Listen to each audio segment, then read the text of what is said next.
तो भाई आरडीजे के डॉक्टर डूम के स्टोरी आर्क के रिगार्डिंग नए टीज से लेकर डॉक्टर डूम के एमसीयू फ्यूचर तक, स्पाइडरमैन ब्रांड न्यू डे की नई अपडेट से लेकर ब्लैक पैंथर 3 के रिगार्डिंग नई लीक्स तक और एक्समैन मूवी के रिगार्डिंग फिल्म के डायरेक्टर जेक श्रायर द्वारा दिए गए अपडेट्स से लेकर घोस्ट राइडर की कास्टिंग और स्ट्रेंज एकेडमी तक काफी सारी मेजर अपडेट्स हैं आज के इस कॉमिकास्ट 360 के एपिसोड में। तो भाई देर किस बात की, शुरू करते हैं आज का ये शो। हेलो गाइज, मेरा नाम है अभिषेक और आप देख रहे हैं nerdy inside and this is the Comicast 360 episode number 53. So let's begin the show.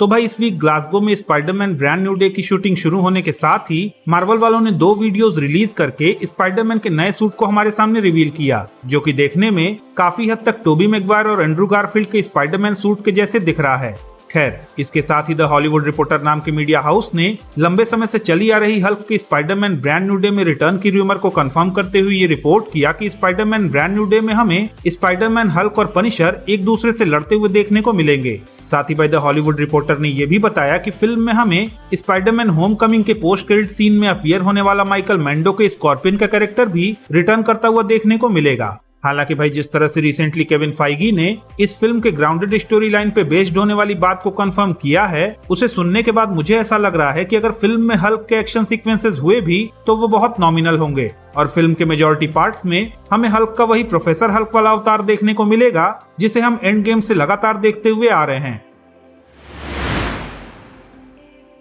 अब भाई इस वीक सबसे पहले आरडीजे ने एवेंजर्स डूम्सडे के सेट से द वेस्ट कोस्ट एवेंजर्स के इशू 35 को टीज किया एंड उसके अगले ही दिन उन्होंने iron man legacy of doom की फोटो को भी अपनी सोशल मीडिया पे पोस्ट किया। अब भाई अगर द वेस्ट कोस्ट एवेंजर्स की इशू 35 की बात करें तो वहाँ पे हमें डॉक्टर डूम अपनी कॉन्शियसनेस को अपने एडॉप्टेड बेटे क्रिस्टोफ वर्नार्ड में ट्रांसफर करके लातवेरिया को रूल करता हुआ दिखता है, तो वहीं दूसरी तरफ iron man legacy of doom में हमें डॉक्टर डूम मेफिस्टो से एक बार्गेन के चक्कर में आयरन मैन यानी कि टोनी को धोखे से मेफिस्टो के पास हेल में ले जाकर छोड़ देता है। अब भाई हेल, मेफिस्टो और ये कॉन्शियसनेस ट्रांसफर वाले पॉइंट पे फोकस करें तो इट सीम्स लाइक कि डॉक्टर डूम अर्थ 616 वाले डेड आयरन मैन की बॉडी में अपनी कॉन्शियसनेस को ट्रांसफर करके हमारे सामने आएगा। साथ ही भाई इन पोस्ट से शायद आरडीजे हमें doctor Doom versus iron man और सीक्रेट वॉर्स की स्टोरी में मेफिस्टो के इन्वॉल्वमेंट को टीज कर रहे हैं। हालांकि भाई अगेन ये बस मेरी स्पेकुलेशंस हैं जो कि इन फ्यूचर सच भी हो सकती हैं और नहीं भी। So take this theory with a pinch of salt. भाई कुछ ज्यादा नहीं हो गया, मतलब कुछ भी।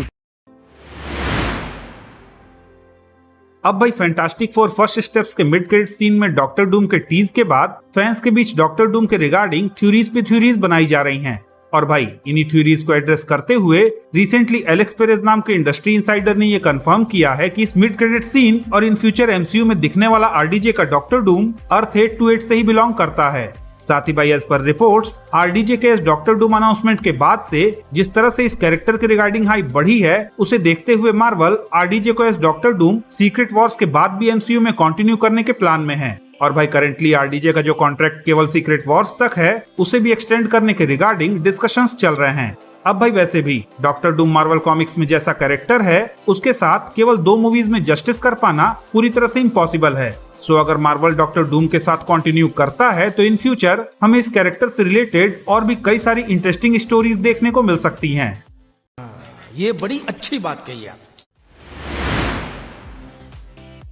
अब भाई ब्लैक पैंथर 3 की बात करें तो इस वीक वैरायटी वालों ने ये रिपोर्ट किया कि रियान कुगलर ने ब्लैक पैंथर 3 के रिगार्डिंग जो भी स्क्रिप्ट तैयार की है उससे मार्वल वाले कुछ ज्यादा ही एक्साइटेड हो गए हैं। जिसके बाद जब मैंने स्क्रिप्ट के रिगार्डिंग थोड़ा बहुत सर्च किया तो कुछ लीक्स के थ्रू मुझे ये पता चला कि ब्लैक पैंथर 3 की कहानी शूरी की वाइब्रेनियम एनोमलीज को इन्वेस्टिगेट करने के साथ शुरू होगी, जहां हमें फिल्म में टाइम ट्रेवल और स्पेस ट्रेवल जैसी चीजें देखने को मिलेंगी। अब भाई मल्टीवर्स में अलग अलग अर्थ पे ट्रेवल करने के बाद लगता है मार्वल का ट्रेवलिंग फैसिनेशन अब भी कम नहीं हुआ है और वो लोग अब टाइम ट्रेवल और स्पेस ट्रेवल करने की तैयारी में हैं।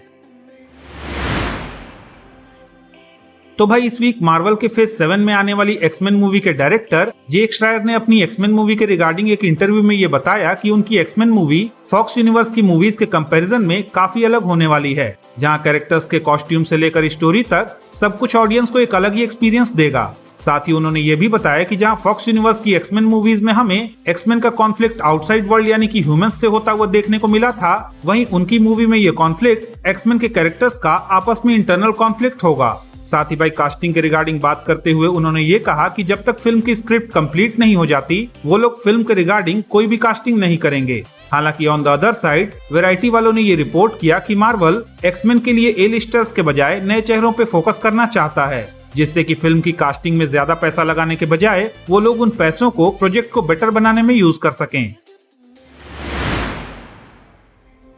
तो भाई रिसेंटली इंडस्ट्री इनसाइडर डेनियल आरपीके ने ये रिपोर्ट किया कि मार्वल स्टूडियोज ने ऑलरेडी घोस्ट राइडर के रोल के लिए एक्टर की कास्टिंग कर ली है। हालांकि भाई for some unknown reasons Marvel currently इस कास्टिंग को एक सीक्रेट रखना चाहता है। साथ ही भाई according to Daniel RPK Marvel Studios ने स्ट्रेंज एकेडमी के प्रोजेक्ट को भी रिज्यूम करके उसे वापस से डेवलप करना शुरू कर दिया है। हालांकि ये प्रोजेक्ट एक फिल्म की तरह डेवलप होगा या फिर एक सीरीज की तरह, वेल एट प्रेजेंट इस रिगार्डिंग कोई भी कंफर्मेशन नहीं है।